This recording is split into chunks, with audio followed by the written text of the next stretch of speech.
అయినట్టే కదా. On behalf of every Telugu Desam కార్యకర్త పరంగా తెలుగుదేశం ఉన్నటువంటి కార్యకర్త నాలాంటి కార్యకర్త అందరి పక్షాన్ని నేను మాట్లాడుతున్న విషయం బహుశా అందరు చెప్పలేదు, నేను బయట చెప్పే సూటిగా మాట్లాడే అలవాటు తత్వం నాది కాబట్టి నేను ఓపెన్గా చెప్తున్నాను. నాలాంటి కార్యకర్తలు ఎంతో ఈరోజు బాధపడుతున్నారు.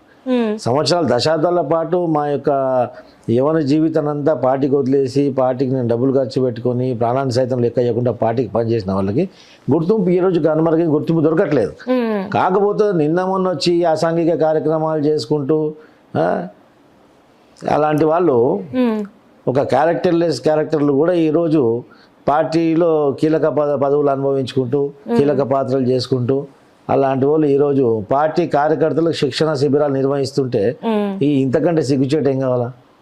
అంటే ఈ విషయం మా అధినాయకునికి కూడా చేర్చాలని చెప్పేసి 6 లెటర్లు రాశాను చంద్రబాబు నాయుడు గారు ప్రత్యక్షంగా. ఎందుకంటే చంద్రబాబు నాయుడు గారు జైల్లో ఉన్నప్పుడు కూడా ఇక్కడ ఉన్నటువంటి స్థితిగతులు ఇక్కడ జరుగుతున్నటువంటి పరిణామాలన్నీ కూడా నేను కంటిన్యూగా చంద్రబాబు నాయుడు గారు అప్డేట్ చేశాను.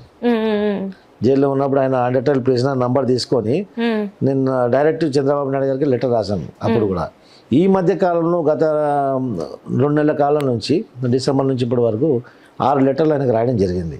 ఈ 2 నెలల కాలం 6 లెటర్లు రాశాను. మొన్న 30 తారీఖు ఆయనకు పోయి విజయవాడలో కలిసాం. ఇంకా 2 సీనియర్ నాయకులతో కలిసడం జరిగింది. కలిసిన తర్వాత మా పరిస్థితి ఏంటి అసలు కాదని అడిగాము. నేను వస్తాను మాట్లాడతానని చెప్పేసి పంపేయడం జరిగింది. 6 లెటర్ రాసిన తర్వాత కూడా ఇప్పటిదాకా ఆ లెటర్ పైన మాకు స్పందన లేదు, ఏం తెలియదు. కాకపోతే ఇలా ఎంతోమంది కార్యకర్తల నాయకులు మనోవేదన చెందుతున్నారు. సార్ మీరు చెప్పండి, మీరు టీడీపీ పార్టీలో ఎప్పటి నుంచి ఉన్నారు? టీడీపీ పార్టీలో దాదాపు నేను 97 నుంచి టీడీపీ పార్టీలో ఉన్నా. 97